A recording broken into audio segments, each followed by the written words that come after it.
everyone, this is Sunera from ItsyBitsy and I'm here with another tutorial on how you can make this cute suspended flowers card using ItsyBitsy supplies.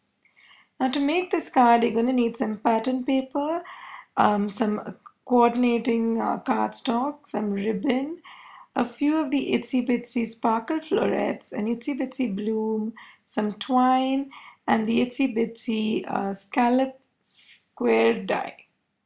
So I'm going to start by placing a larger size of the ItsyBitsy scallop square die right in the space that I want of the pattern paper. The pattern paper is going right on the top of the card. So I'm going to use the largest of the three dies and place it exactly where I want, right in the center, or not in the center, the upper center of the pattern paper. Once that's done, I'm going to place it on my second layer and then take the die which is the next smallest size and again place it exactly where I want it, taping it in place so that I end up cutting a little panel exactly where I want it. This is like the easiest way to do it. And now this makes my second layer. The third layer is going to be white cardstock, and for this I'll take the smaller of the three dies, the smallest of the three dies, keep it in place, once again tape the die exactly where I want it, and then once again run it through the big shot. The key when you're taping it is to try and ensure that the tape goes towards the inside of the panel and not the outside, because we're going to be using the outside for the card. So now that I've got my my panels cut, I now need to make one more panel cut for a random piece of cardstock which is going to come on the back, on the inside cover of this card. So I'm just going to coordinate. I've cut the cardstock to match the size of the card, and then I'm just going to coordinate the panels to ensure that they coincide, and then run it through the big shot again.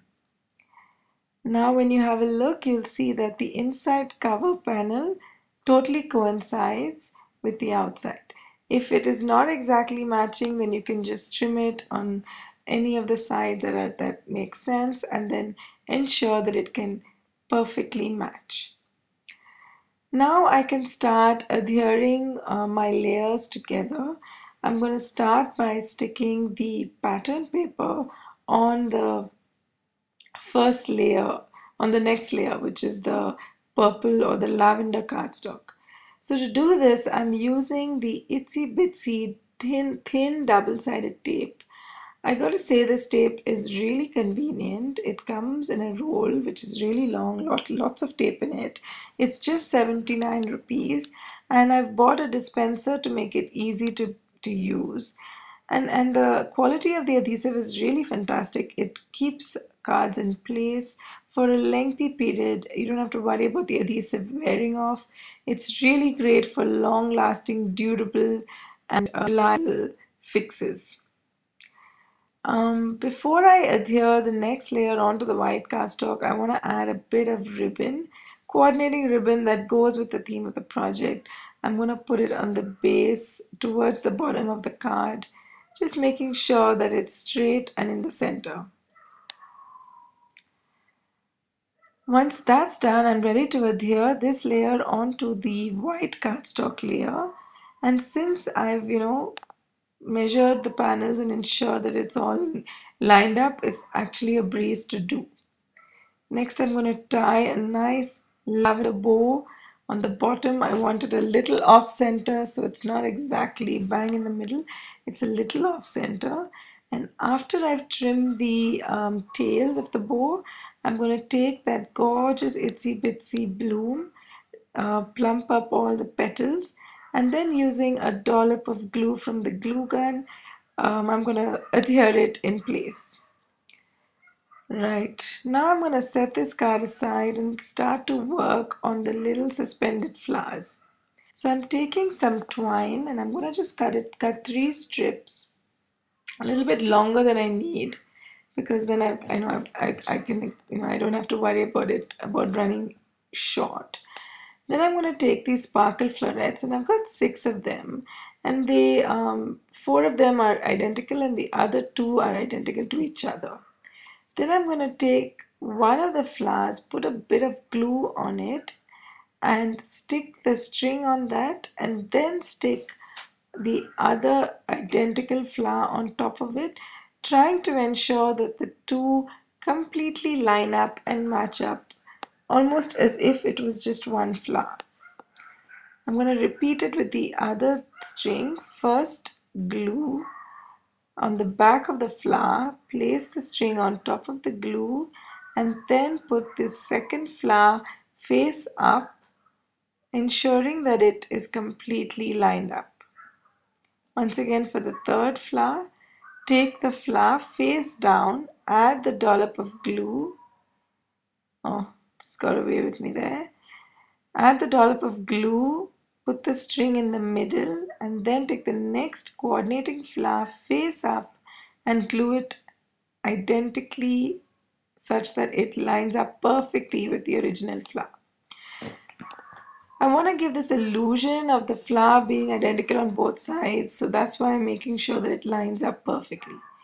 Then I'm going to take my card, open it, and on the inside cover, I'm just going to place these 3 strings of sparkle florets right through the middle, like so, using a bit of my thin double-sided tape to keep it in place.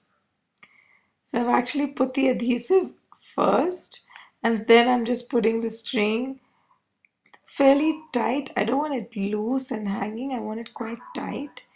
And once it's in the place I want, I'm just going to trim off the edges. And I'm doing the same with the other 2 flowers that I made, the other 2 ribbons, other 2 strings of flowers. And once that's done, I'm just going to trim off the excess. Now remember that inside panel piece I made? That's exactly for this purpose, to cover up all the untidiness of the strings and all that. So I've put this double-sided adhesive on it, the thin double-sided tape from ItsyBitsy, and once I've got adhesive covering all the edges, I'm ready to place it exactly over the original panel, ensuring everything lines up perfectly.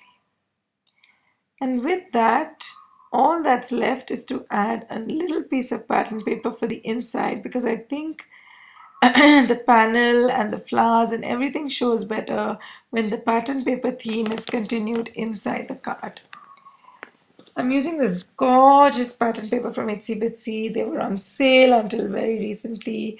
It's a lovely brown and lavender combination, flowery, swirly, perfect for this card. And that pretty much wraps it up. Here's how the card looks when you open it. You can see this panel with the suspended flowers. I really love it. Here's a good look at the card when the colors are, accurate. Look at how those flowers are sitting there. I think it's pretty cute. And with that, I've come to the end of this tutorial. I really had fun doing it, and I hope to see you create projects like this very soon. Bye!